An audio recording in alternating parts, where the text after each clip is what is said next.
नमस्कार. स्वागत आहे तुमचं माझ्या यूट्यूब चॅनलमध्ये. माझ्या यूट्यूब चॅनलचं नाव आहे उल्हास जाधव महाराष्ट्र. मित्रांनो, माझी विनंती आहे की ज्यावेळेस तुम्ही हा व्हिडिओ पाहत असाल त्यावेळेस माझं जे चॅनल आहे त्या चॅनलला आहे ते सबस्क्राईब आणि लाईक करा. म्हणजे आणि तुमचं जे मत आहे ते कमेंट बॉक्समध्ये आहे ते मेन्शन करा. मित्रांनो, आपण पाहतोय की पुणे आणि मुंबई या दोन महामार्गांना जोडणारा एक द्रुतगती एक्सप्रेसवे आहे. द्रुतगती एक्सप्रेसवे आहे. याची जी लांबी आहे ते 94 ते 96 किलोमीटर इथपर्यंत आहे.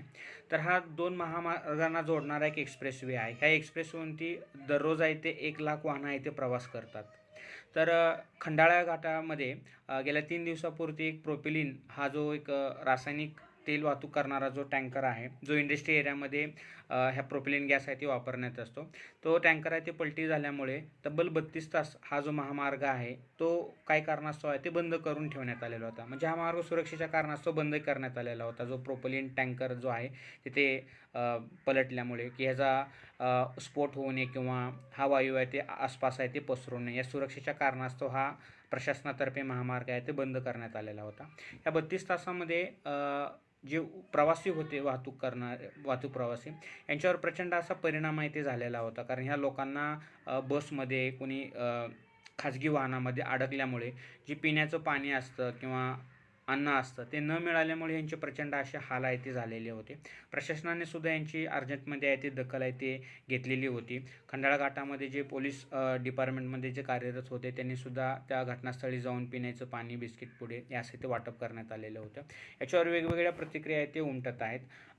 पण असा जेव्हा प्रकार आहे ते घडतो तेव्हा प्रशासनामार्फत अत्यंत जलद अशी कारवाई ते होणं गरजेचं होतं. त्याच्यामुळे प्रचंड असा लेट याच्यामध्ये आहे ते झालेला आहे. आणि आपण पाहतोय की हा जो महामार्ग आहे या महामार्गावर दररोज 1,00,000 वाहनं आहे ते प्रवास करतात. म्हणजे प्रचंड असा कोट्यवधी हा टॅक्स आहे ते जमा होतो. एवढा टॅक्स दिल्याच्या नंतर सुद्धा जनतेला जर मूलभूत सुविधासाठी आहे ते तरसावं लागत असेल तर ही अत्यंत खेदजनक अशी आहे ती गोष्ट आहे. केंद्रीय दळणवळण मंत्री नितीन गडकरी यांनी असा प्रकार आहे ते पुन्हा यासाठी सुद्धा आश्वासन दिलेलं आहे आणि एक नवीन महामार्ग ते आहे ते विकसित करत आहेत. त्या महामार्गामध्ये हा महामार्ग विकसित झाल्यानंतर 90 मिनिटांमध्येच पुणे आणि मुंबई या अंतर आहे ते कापण्यात येणार आहे आणि नवीन 4 एक्सप्रेसवे मार्गाची घोषणासुद्धा त्यांनी ते आपल्या विधानामध्ये ती केलेली आहे. माझं आपल्या कमेंट बॉक्समध्ये विनंती आहे की तुम्ही तुमचं जे मत आहे ते ह्या ॲक्सिडेंटबद्दल आहे ते नोंदवू शकता. धन्यवाद.